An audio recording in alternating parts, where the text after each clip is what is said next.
porque muchos de los problemas que nosotros estamos enfrentando en la actualidad pues derivan de esta enorme diversidad cultural que existe en México.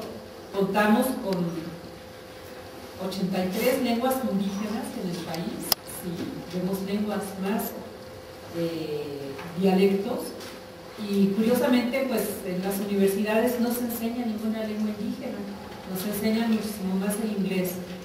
Y lo que es interesante de las lenguas indígenas es que cada una de ellas proyecta una manera y una cosmovisión del mundo, una forma diferente de ver el mundo. Entonces nosotros podemos decir que somos un país culturalmente muy rico. México es uno de los primeros 3 países más ricos en biodiversidad, y la biodiversidad está muy conectada con la diversidad cultural, y la diversidad cultural tiene sus raíces en la diversidad cultural indígena también, aunque no es nada más indígena, también puede haber pues otros grupos culturalmente diversos en México a nivel urbano, popular, o bien de otros grupos, podríamos decir, y razas, ¿no? Como podrían ser chinos, japoneses, italianos, franceses, pero sin embargo lo que a nosotros nos marca más como cultura es nuestra cultura indígena, que podríamos decir que así como está en riesgo la diversidad del planeta, está en riesgo la diversidad social humana, y eso es muy peligroso, porque entonces nosotros empezaríamos a pensar ya pues a partir de machotes que provienen de la cultura norteamericana, o de la cultura europea, o de la cultura china, que es una cultura que cada vez tiene más a dominar, ¿no? Entonces, bueno, más que nada lo que yo les he propuesto en esta exposición es conocer qué es lo que los indígenas están haciendo en México cuando les llegan las tecnologías de información y comunicación. Por eso es que yo he denominado esta exposición Internet y Pueblos Indígenas en México, aportaciones y desafíos en el umbral del siglo XXI. ¿Por qué es importante esta exposición? Porque pues más que nada, ustedes saben que la cultura indígena está en riesgo de desaparición en México por varios motivos que son muy duros y muy complejos de entender. Es una cruda realidad. Las culturas indígenas, desde que llegó la colonia en México, se tuvieron que asentar en las regiones más altas, desde el punto de vista geométrico, y más aislados, para poder defender lo propio, porque si no, pues existía el riesgo de la colonización al 100%. Jesús Martín Barbero, que es un autor que todos ustedes conocen, decían que es muy buena señal que un indígena hable mal el español. En Colombia, por ejemplo, a mí me llamó la atención de que casi todos los indígenas hablaban el castellano perfectamente. Y me acuerdo que un día, pues explorando unas regiones con él y con su mujer, nos decía que eso denostaba que la colonización había sido muy dura en Colombia.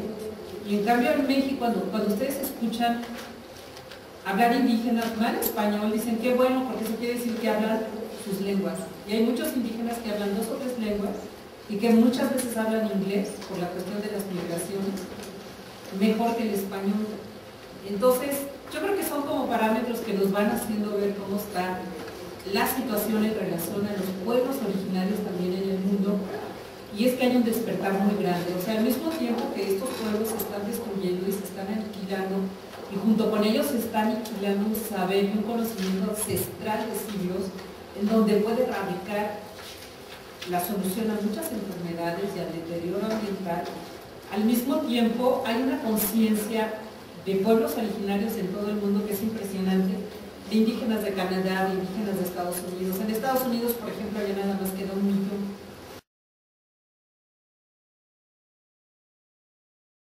Bueno, más o menos, porque ni siquiera las cifras nos las pueden dar con toda exactitud, estamos entre 10 y 12 millones de indígenas, ¿no? Que es muy poquito frente a 100 millones, si nosotros nos damos cuenta que antes pues, eran territorios totalmente indígenas.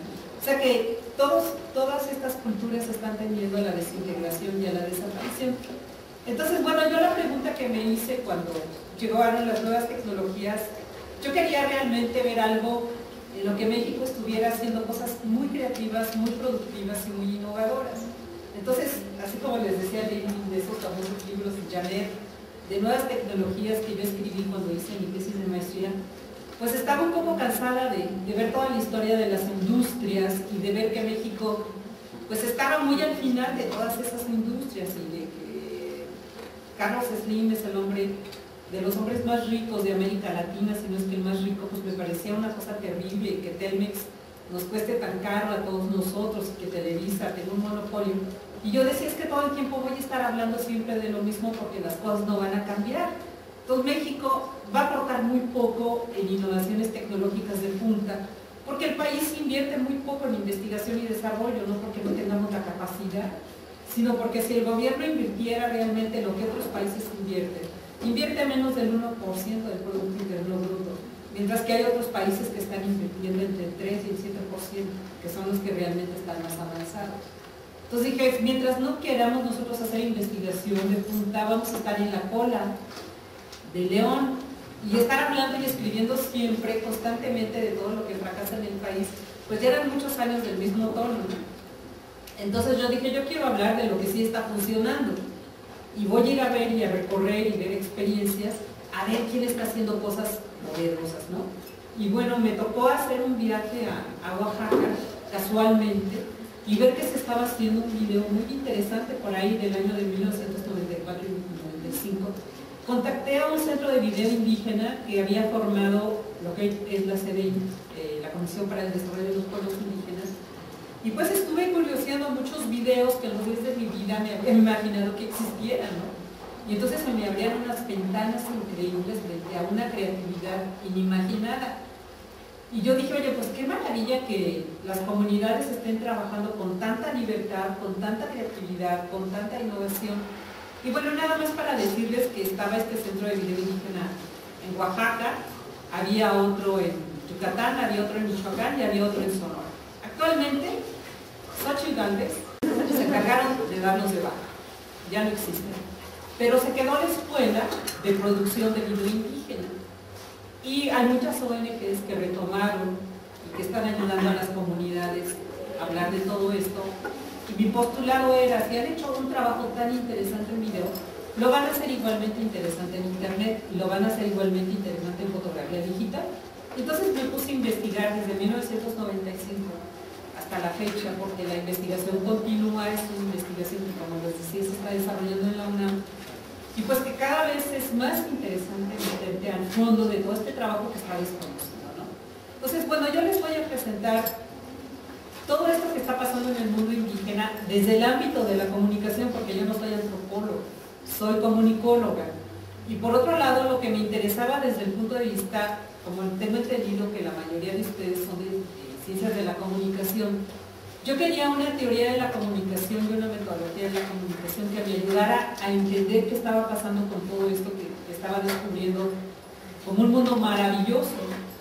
Entonces decía, no, pues no me va a ayudar la teoría de las industrias culturales, ni la teoría del imperialismo, ni la teoría de los grandes consumos masivos, que era lo que yo había revisado. Dije, me tiene que ayudar una teoría muchísimo más elaborada, y fue cuando me metí a la cuestión de la sociología de los usos, ¿no? Que luego les voy a explicar, y que esta sociología me iba a ayudar a entender cómo se construye el conocimiento indígena a través de estas redes. O sea, ellos tienen un conocimiento milenario que actualmente se lo arrebatan las grandes patentes farmacéuticas y lo revenden en millones y millones de dólares sin que ellos estén enterados, ¿no?